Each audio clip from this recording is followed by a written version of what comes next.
au départ. Et d'ailleurs, on peut montrer ou remontrer la couverture du livre. Il y a 2 photos.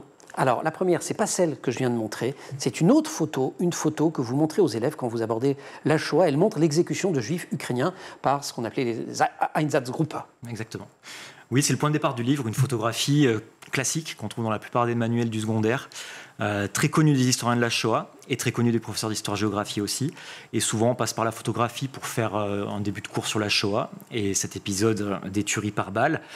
Et au fur et à mesure des années d'enseignement, c'est une photo que je retravaille chaque année. Et je me rendais compte que finalement, est-ce qu'on passait pas à côté des scènes réelles que voulait montrer cette photo? Surtout que ce jour-là, Roxane lève la main. Et elle pose la question. Et elle pose la question, pourquoi ne pas étudier une photo où l'on sait qui sont les personnes et ce qu'elles sont devenues? Et ça nous mène à la deuxième photo. La photo, beaucoup plus personnelle pour moi, puisque c'est la photo du cousin germain de ma mère, qui est une photo que l'on retrouvait dans les albums de famille, bien cachée dans la maison, mais qui était quand même présent. Et c'est une histoire dont j'ignorais absolument tout. Et alors cette vous question... ignoriez tout, pas totalement. Oui, effectivement. C'était pas un secret de famille, c'était plutôt un non-dit dans la famille, où il y avait une histoire. Mais est-ce que cette histoire était la véritable histoire? Ça, je me suis posé la question bien plus tard. Alors, qu'est-ce que c'était cette histoire? Alors, cette histoire, elle tenait en 3 phrases.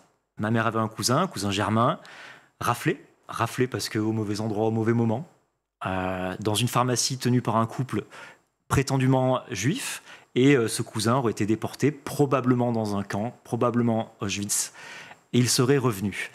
Voilà, ça tenait en 3 phrases. Et il serait mort. Et il serait mort. Enfin, il est mort d'ailleurs. Il n'y a pas de doute là-dessus. Il n'y a pas de doute là-dessus. Il y a d'ailleurs une deuxième photo, j'hésite à la montrer, elle est assez dure en fait quand on se rapproche. C'est un montage en fait de la photo qui est sur la couverture et de cette photo en dessous. On est quelques années plus tard, il est à l'hôpital Tenon. À l'hôpital Tenon. On ne sait même pas s'il est vivant ou mort sur la photo. Exactement. J'ai fait un travail en archive où j'ai retrouvé cette photo dans les archives départementales de l'Ardèche, photo qu'on avait aussi dans la famille.